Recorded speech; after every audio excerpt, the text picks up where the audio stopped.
Hello, Airbus Cockpit Coach here. You're joining me in the flight deck of the Fenix A320, and today we're going to look at some of those messages that appear in our MCDUs. And they're those ones that appear right at the bottom of the display where I've got MCDU messages currently. So I'm going to talk through the most common messages you're likely to receive and give a bit of context to why they are appearing on your displays. Depending on the software you're using, some of these messages may appear slightly differently in different MCDUs out there. I do come across a few variations in the real world, but it's pretty easy to link them up. So the first message we got here is F-PLN uplink. This means a new flight plan has been received via data link. It is possible that not all of these messages are modelled within the particular Airbus simulator you are using. I'm very much basing this on what I would see in the real world. The next message is new flight plan, and this appears when a new flight plan has been entered and requires review before activation. The next message is check cruise flight level. So this appears when the cruise flight level is inconsistent or missing, so we need to verify and input the correct cruise altitude into the MCDU. The next message is check flight plan discontinuity. Sometimes the discontinuity word is abbreviated. This means that there is a break in the flight plan, so we want to check and close the discontinuity in the MCDU. It's important to remember that discontinuities are often there for a reason, and we may want to leave them in. So an example being, if you're heading into Heathrow, you're not allowed to proceed beyond the holds without ATC clearance, and there are discontinuities there. So that's reminding you to take action. So you either need to enter the hold or confirm next steps with air traffic control. So we don't always want to remove the discontinuities, but we want to be aware where they are and why they are there. So it's prompting us to take a look.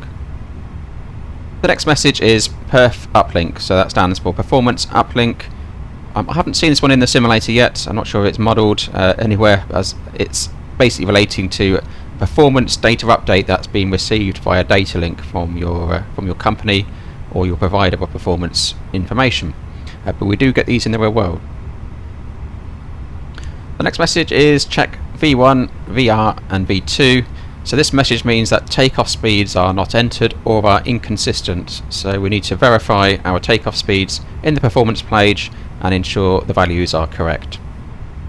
The next message is check flap and THS setting. So this means that the flap and trim settings are missing or incorrect for takeoff, so we need to review those. That's done on the performance page. Then we have check fuel pred.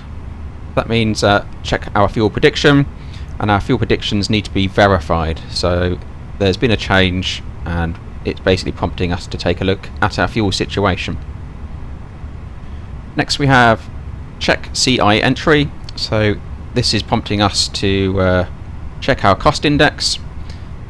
So either our cost index input is missing or incorrect. So there could be a discrepancy put in the system, and it's basically prompting us to go and review that and make sure it is as we want it. And we have check GW entry. So GW refers to our gross weight. So our gross weight input is incorrect or missing, so it's prompting us to go and review our gross weight entry. Next we have check ZFW entry. ZFW is our zero fuel weight, so it's prompting us that our input is incorrect or missing for the zero fuel weight, so we need to go and verify that. Messages regarding weights are particularly important when they come up. Usually something quite amiss when you've got one of these sort of weight related messages come up, and it's important to home in on the reason for that. It may just be that it's not been put in, but if it's in and the system's saying no, that doesn't work, we do need to pay close attention to why that is. Next we have one that you'll probably commonly see in flight in your simulators. Sometimes these messages can appear orange as well, so be aware of that. But we have the decelerate message. This comes up when the aircraft is approaching a top of descent or a speed constraint, or has passed one of those top of descent points or speed constraint points. So we need to descend and or reduce speed as required. This message will also usually appear on your primary flight display just below the FMAs. Next we have the more drag message, which will also appear on your primary flight display, usually following the decelerate message. If you don't start to take action quickly following the decelerate message, you're likely to get the more drag message. So basically the aircraft requires more drag to maintain its descent profile or to reach a speed restriction. So it's basically prompting us to deploy our speed brakes so that it can regain the profile. And you want to do that in open descent mode, ideally. The next message is too steep path ahead. I get a lot of questions on this one. It's basically saying that in its current configuration the aircraft cannot follow the VNAV and speed profile that's ahead in the system, and it requires some assistance to do that. Usually to do this, the best way if you have a path that's too steep is to go into open descent mode, and you can increase the speed, so pull open the speed window, dial in a higher speed, so the aircraft will descend at a higher rate of descent. If you have speed restrictions in there that need to be maintained, however, you'll probably have to deploy your spoilers in that case. If you're in open descent and you've increased the speed and that's still not enough, you can then also deploy the spoilers so the aircraft can pitch down but also maintain the speed. It's best not to deploy the spoilers in managed descent mode, as that can cause increases in thrust unnecessarily, so it can be quite inefficient to fly like that. Obviously we want to avoid using spoilers where possible, because you're taking energy out of the aircraft. In itself, that is an inefficient way of flying, so we'd opt to increase the speed first if we can. Failing that, we would use the spoilers. Next we have check approach selection. So this is prompting us to verify our approach. It may be that we've made a modification to the flight plan which the computers then thought, okay, that changes our approach, and it wants us to go back in and reconfirm our approach. So basically thinks something's happened, that doesn't make sense, please verify you want that approach in your box. So we need to go in and go into the flight plan page, go into our arrival and check that out. Next message is check route. This comes up when our flight plan route is inconsistent or contains incorrect waypoints. An obvious thing to check here would be your nav database, make sure that's up to date, but also it usually comes down to simple things like inputting the wrong spelling of a waypoint. So we need to go and check that out and do a cross-check process between captain and first officer. Then we have offset in progress. So this comes up when an offset, so a route offset, is being applied to the flight plan route. So it may be for traffic reasons where we're flying offset to our course by 5 nautical miles. That is common practice in some parts of the world, and is also common practice over oceanic airspace as well. So you'll see that message. The next message is enter destination data. So this is prompting us to go into our performance page and enter the arrival data. So temperature, wind and QNH must be entered for descent and landing calculations. So before top of descent you definitely want that information in there. So I imagine that's quite a common one you'll see in during your flights in the simulator. Then we have check transalt. Trans is transition, so it's prompting us to check our transition altitude. So it might be that that hasn't been inputted, and it must be entered for proper altitude reference change in our descent or climb. Next we have check VAP. So the V stands for velocity, AP is approach, so our velocity for approach, so this is our approach speed. So it's prompting us to check our final approach speed, and it's likely that it's missing or inconsistent in the system. This usually happens if we're making manual entries and put something in incorrectly, or open the manual box up and forget to put information in. Next we have check landing conf. This is prompting us to check our landing configuration that we've selected in the performance page for approach. So it will be usually our flap setting would need to be in and verified. There's likely to be a discrepancy in the system, which we just need to go in and make sure we're verified which configuration we're using for the approach. The next message is GPS primary lost. So this comes up when the aircraft has lost GPS primary navigation and we need to revert to other means of navigation. In current real world scenarios, this comes up if we're flying close to certain areas of the world where radar jamming and spoofing is taking place. So that's when you're likely to see that message. But it will also appear as we turn systems on and off during our startup and shutdown as well. Ideally not one you will see during flight, but you may see it, and you can simulate that also in the simulators. And you can certainly simulate this in the Fenix, for example, so just be aware of what that means. The next message is nav accuracy downgraded. This comes up when our navigation accuracy has degraded and we need to verify our position with other sources, such as using VORs and more traditional radio navigation techniques. Certainly one to pay particular attention to, and that's quite an important message to be on top of, especially if we're conducting precision approaches as well. That's one we wouldn't want to see during a precision approach and would force a go around. Next message is FMS reset in progress. Pretty self-explanatory.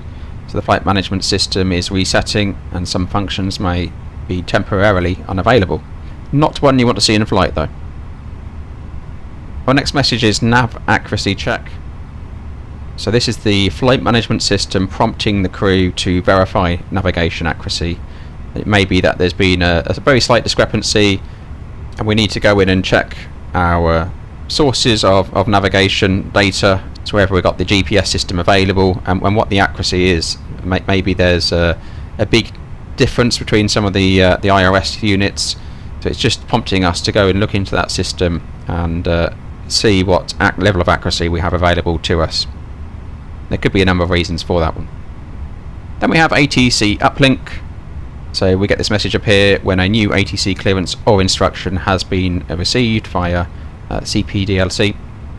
So we need to go and take a look at that. We can look at that through the MCDU or up here on this display if you have that fitted. Then we have data link lost, pretty self-explanatory. So our connection to ACARS or our ATC data link is no longer available to us. So you need to go and look into the reason why that is, and we may need to make voice contact. Our next message is send position report. So this is a request to send our current position via data link. So usually coming in from ATC, they're asking us where are we, and we need to send a message back saying where we are. Common for oceanic operations, not one I get too much in the real world. We have ACARS message, so this comes up when we have a new ACARS message received and we need to go and take a look at that. Then we have ACARS call. So the aircraft has received an ACARS call request and we need to respond to that. ACARS standby comes up when our ACARS system is in standby mode and we need to await for further instructions. This comes up usually when there is a delay in the system. Our next message is FMGC 1 or 2 fault. So one of the flight management and guidance computers has failed and we need to check our redundancy in the system and cross-reference our data. Then we have GPS fault. So this indicates a failure in the GPS signal reception and we need to revert to alternative navigation sources. Next message is nav database outdated. So this indicates that the stored navigation database has expired and we need to update this before our next flight. We do sometimes see this one in the real world and we do have to get the engineers out with their laptops and plug and upload in to our aircraft. FMS update required will appear if the FMGC requires a reset due to a system issue and usually a result potentially of ECAM actions, so that's when you're likely to see that. Check takeoff speeds appears when our takeoff speeds are missing or incorrect and we need to go and verify our V1, VR and V2 speeds in the performance page. Perf not available appears when our performance data is missing or incomplete and we need to ensure all the required values such as 0 fuel weight, cruise level, etc. are entered into our system. Flex temp not valid will appear when the entered flex temperature for takeoff is incorrect, and it's prompting us to go and check that value in our performance page. Engine out acceleration altitude appears when the acceleration altitude for our engine out procedure needs verification. So it's prompting us to go and check that. Thrust reduction and acceleration altitude will appear when our thrust reduction or acceleration altitude is invalid or missing. So the system's prompting us to go and check those altitudes. The next message is unable next altitude. So the aircraft cannot reach the programmed altitude constraint at the next waypoint, and we need to adjust our vertical profile or our constraints. So those are the most common MCDU messages you are likely to see in your simulators. It's important that we identify the message type, determine if the message relates to navigation, performance, ACARS or a systems fault. We may need to consult the QRH, our quick response handbook, as some messages require specific actions outlined in the QRH. Cross-checking of data is important, so quite often the messages, as you'll see, suggest a data issue, so we need to verify our inputs such as weight, fuel and altitude. And we may need to coordinate with ATC or dispatch, and with regards to some of the constraints, and especially the ACARS related ones, which may require communication with the airline's operations centre. So the MCD messages are crucial for ensuring safe and efficient flight operations, and pilots must be familiar with the messages, their meanings and appropriate responses. If you have any questions on any of that, please drop them in the comments, and don't forget to hit like and subscribe to stay up to date with the latest content. I'll see you in the next one. Thanks for watching.